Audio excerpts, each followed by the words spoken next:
True friends అనేవాళ్ళు మన కష్టకాలంలోనే prove అవుతుంటుంది ఎవరు ట్రూ ఫ్రెండ్స్ ఎవరు ఫాల్స్ అనేది.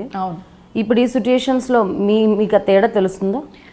డెఫినెట్గా అండి.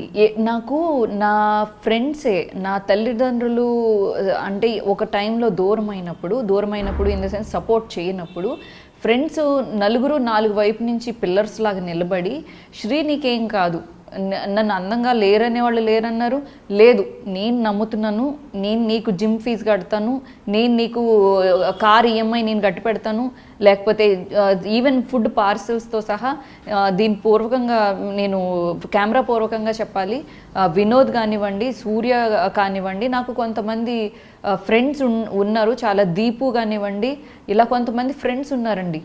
నేను డిప్రెషన్లో ఉన్నప్పుడు ఏరా నీకేం తక్కువరా, నీకెందుకు రాదు, నువ్వు ఎంత బాగా మాట్లాడతావు, అసలు నువ్వు మాట్లాడితే ఆ ఫ్లోని తట్టుకోవడం ఎవరి వల్లనే అవుతుందా, అసలు నువ్వు ఎందుకు బాగోవు, ఎంతమంది చిల్లర ముండలందరూ వచ్చి చేసుకుంటున్నారు, I'm so sorry for this. అది ఆ తన వర్షన్. నేను అమ్మాయిని నేను ఎవరిని అలా ముండలు గిండలని వాడను. దాని కడుపు ఉడికిపోతూ ఉంటుంది అనమాట. దాని ఫ్రెండ్ని నేను, నీకెందుకు రావట్లేదురా, ఇండస్ట్రీ కళ్ళు మూసుకుపోయింది ఎందుకురా, నువ్వు కష్టపడుతుంటే కళ్ళు ఎందుకు మూసుకుపోయిందిరా అని చెప్పేసి వాళ్ళు బాధపడుతూ ఉంటారు. అది తను సాఫ్ట్వేర్ ఇంజనీర్, నాకు తన జీతం డబ్బుల్లో వాళ్ళ ఇంట్లోకి తెలియకోకుండా నాకు డబ్బులు అందజేసిన సందర్భాలు ఉన్నాయి. నాకు సరదాకి ఏంటి అయ్యి కొన్ని ఫ్రెండ్స్ ఉన్నారండి. ఎలా నువ్వు కట్టగలుగుతున్నావు అని అంటే ఇలా కొంతమంది సపోర్టర్స్.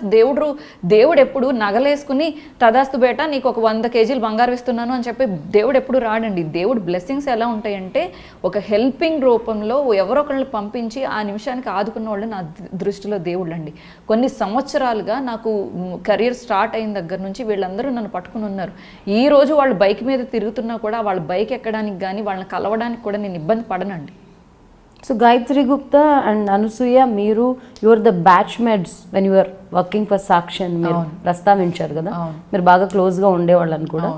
కానీ one of the YouTube channels has told that Anasuya is doing some negative comments regarding your presentation in front of the TVs and all. అవునా? నాకు ఇప్పుడు దాకా తెలియదు, మీరు చెప్పేదాకా తెలియదు.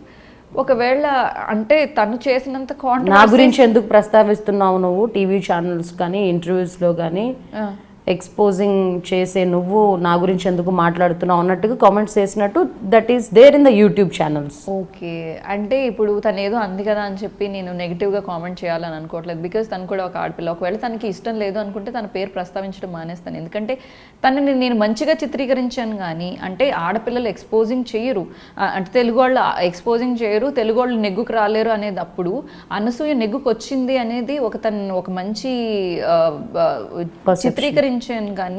మంచిగా చిత్రీకరించాను కానీ తనని చెడ్డగా కానీ తన క్యారెక్టర్ని చెడ్డగా కానీ నేను ఏ రోజు మాట్లాడలేదు. నేను ఎవరి గురించి మాట్లాడను కూడా. నాకు ఒక అమ్మాయిల మీద ఒక సాఫ్ట్ కార్నర్ ఉంది. నేను అమ్మాయిల గురించి పోరాటం చేయాలనుకుంటున్నాను. ఇంకా అమ్మాయి ఇబ్బంది పడుతుంది అంటే మనం ఇంకెప్పుడు అనసూయ పేరు ఎత్తకుండా ఉండటమే మంచిది అలాంటప్పుడు. రైట్. అండ్ గాయత్రి గుప్తా కూడా గప్చుప్ అయిపోయింది. అంటే ఇప్పుడు నా మనస్తత్వం లాగా అందరూ ఉండాలని ఎందుకు అనుకుంటానండి. ఇప్పుడు వాళ్ళకి ఇష్టం లేకపోతే వాళ్ళ పేర్లు ఎత్తడం కూడా మానేస్తాం. ఎవరైతే స్ట్రగ్లర్స్ ఉంటారో వాళ్ళనే పైకి తీసుకొద్దాం. మరి వీళ్ళ